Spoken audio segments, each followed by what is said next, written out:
Welcome back to Interview Ninja Step 70. We're going to continue with our briefing for Corben for his global tour. We're going to talk about the forces that shape society and how travel can broaden the mind and give you a much wider perspective if you know what to look out for. It's not just about the buildings, it's about the people and their attitudes and their values.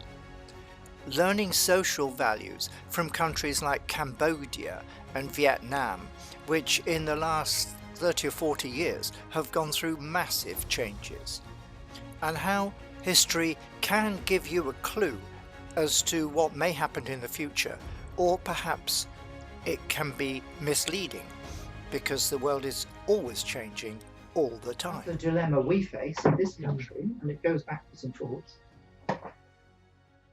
in Europe and places like Scandinavia, there's a different balance, and there are some countries in Scandinavia where the socialist model really works, and they're great places to visit.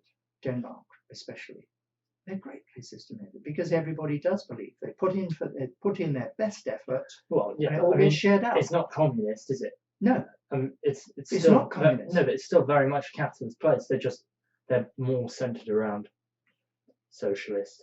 Yeah, ideas. Socialist principles with everybody working. Yes. So what happens with communism is it becomes totalitarian. That means a few people at the top, the elite, take everything from everyone and then decide who gets what. That's a totalitarian system. So again, why am I talking about this? Because you'll be going to countries and you can kind of look at them and say, well, what are they doing now? Are they totalitarian? Are they communist? Are they capitalist? What's their history? To develop any of your four intelligences, you need to become aware, analyze, understand, and then act if action is appropriate. To use critical analytical thinking, or CAT, a person needs to be able to break down a complex situation or problem into separate parts, then assess each part using different criteria and mental tools. I've just outlined a few broad ways in which societies differ and the relative importance of things like private property, individual freedom, the role of the state, and so on. Also, how circumstances like war can change things dramatically. Now take Cambodia, for example. Have you heard of Pol Pot? No, I haven't. Fascinating. Wonderful. What is it? Well, and again, history check out, people can check this out. It's my perception. Right? Cambodia and a lot of those countries, they were colonies of the Western countries, 150 years ago. But Vietnam, for example, was a French colony. These next few minutes on the history of what in business we call Asia-Pac or APAC is included because Corben's actually going there and visiting these countries, but you very probably won't be, and you can go on listening if you find it interesting generally, but if you want to skip forward a bit, then there's no problem with that. I'm going to cover both Cambodia and Vietnam because we're not sure which country he is going to go to. So I'll come back to Cambodia as well because the Khmer Rouge, which is the French word for red, came in 1975 through 79, soon after the Vietnam War with USA ended. In Vietnam, the USA got caught up at the end of a 30-year struggle between the Vietnamese and the French, and that went on between 1954 and 1975. The geopolitical struggle anywhere really for territory, natural assets, strategic location, and ideology was then and is now between USA, Russia, and China. Before 1945, World War II, it was between France, Germany, and Great Britain, as we modestly called it, or UK, as we tend to call it now. Countries that have been defeated in relatively recent past wars, like Japan and Germany, are trying to make a comeback, but these days they do it with money and materials and superior technology as opposed to bombs and bullets. Another way for countries or nations to become powerful is by forming alliances. And in Europe in particular, the French and the Germans, who have been long-term enemies, have got together and they are forming an alliance with pretty well all the other countries in Europe to create a thing called the European Union. It'll be interesting to see whether that stays together and they become an economic superpower, or the arguments between the different nations get so intense that nations leave. In the case of Great Britain, UK, the people there decided they'd had enough of being told what to do by people in Brussels and the new elite over there, and we had a thing called Brexit. So now the UK's back to running its own affairs, and nobody knows how that's all going to work out, but it'll happen in Corben's lifetime, so it'll be interesting. So before all the American Viet Nam stuff happened, before that, it was a French colony. And the locals got fed up with being dominated by a feudal system, which was sponsored by the French, because the French were tapping all the resources that were there, and they had these almost like puppet locals that they kept in charge. Yeah. But the system was very feudal, and the standard of living of everybody else was basically very, very low, apart from this elite rich. So those people under the French system started to rebel, and they got better and better and better at rebelling. And in the end, they won, and they kicked the French out.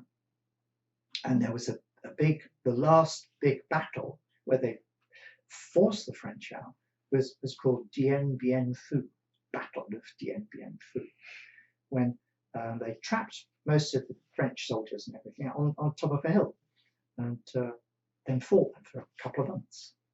It was a war of attrition, and in the end, the French thought, well, this isn't worth it. We're getting out of here. There's no payoff. We've lost control. We'll get out. Well, I'm assuming all the people trapped on the hill died. A lot of them did, yes. Because helicopters weren't so good then. Yeah. Yeah, they did. French soldiers mostly. And the elite, Vietnamese elite, fled, and it became a communist country. If you are interested in the history of Vietnam, I strongly recommend a 1992 French film called Indochine, which captures the social struggle between the different interests. It's a wonderful love story of people and their families on different sides of the conflict, and it does present a very balanced case. But then they started to do deals with the Chinese. And the Chinese said, we'll help you build better bridges, we'll help you have roads, we'll help you do this, we'll help you bring your economy up. And the Americans looked at that and said that we're losing our influence here. It was French, it was kind of Western. So the Americans thought, wow, we are losing our geopolitical influence. So we've got to stop those communists doing deals with the Chinese. So we are going to back the remaining capitalist centres, which was the South. And that was the beginning of the Vietnam War with effectively America. So fast forward, that been going on. I don't know exactly when it started, about 1964, 1965. And that's when I was working for Boeing, and the priority was moved from picking stuff out of the sea to rattling people down. Yeah. Well, the element of rattling people down, but when they really moved me was when these Chinook helicopters started shaking themselves to bits, Oh yes, yes. and they were taking off. Now I'm not going to put that on camera, but I was put on to crash analysis and why they were shaking themselves to bits. So I did that for a few months, and then I thought, well, I didn't really come to America to do that, and then I went on to something else. How many helicopters shipped themselves to bits before you guys worked that out? I'm not going to say it. Many. Well, you don't need too many. For Yeah. you know, if your crew's if your platoon's getting onto a helicopter ready to take off, and suddenly it shakes itself to bits, you know, after that's happened a few times, the soldiers say, well, I'm not going to get on it. It's a rubbish helicopter. Yeah. Yeah. And the commanding officers would say, I'm losing my troops before they even get out into the battlefield. Yeah, yeah. So that's very, very bad news for Boeing. Problem they needed to fix. And you did. We did. Nice. So that's Vietnam. French colony. Yeah. Ho Chi Minh Trail. Throwing the French out. Dien Bien Phu. There's some wonderful films that were made. French films. French high art cultural films that were made about life in Vietnam before this revolution happened. Yeah. There's a absolutely beautiful film, which you may, I can't remember. You'll find it when you come back. Right, so that was Vietnam, but what happened in Cambodia was, again, there was an elite and a feudal system, and people were very unhappy. And a guy called Pol Pot got all the sort of common people behind him and said, we've got to do something about this. We've got to get rid of that rich elite. And the story of this one went like the French Revolution in France, where they had the guillotine and they got rid of the king and the aristocrats, but then it went bonkers and they started killing anyone that disagreed with them. What, in Cambodia? No, I'm going back to the French Revolution. Sorry, I didn't know whether this is you what happens to revolutions. Yes. It's almost like a universal law. If your populace rises up against the elite, the end result is usually much, much worse than living under the elite. Yeah. Usually. Not always, but usually.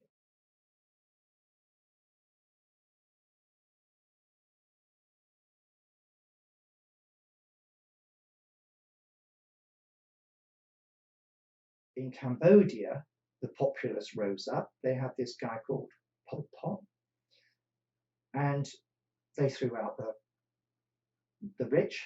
But then he also said, and everybody, for example, that's got a university degree, or everybody that owns their own house and isn't a renter, or everyone that's got, this number of assets, ought to go.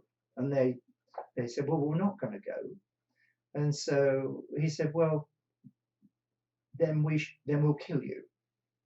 And they said to all these poor people who have no education whatsoever, they're your enemy, kill them. And so they did. And at least a quarter of the Cambodian population was killed by, basically, it became mob rule. And it became the most vicious, ruthless. I mean, babies were ripped apart. It was, skulls were put on poles. It was just the most horrendous. When was this? 60s again. 1960? Yeah. I thought we were talking like 18th century. No. We could look it up. But let's not. Yeah. Yeah, but this isn't that long ago. Wasn't that something that kind of people got involved with? Like America? No? They tried bombing. Yeah.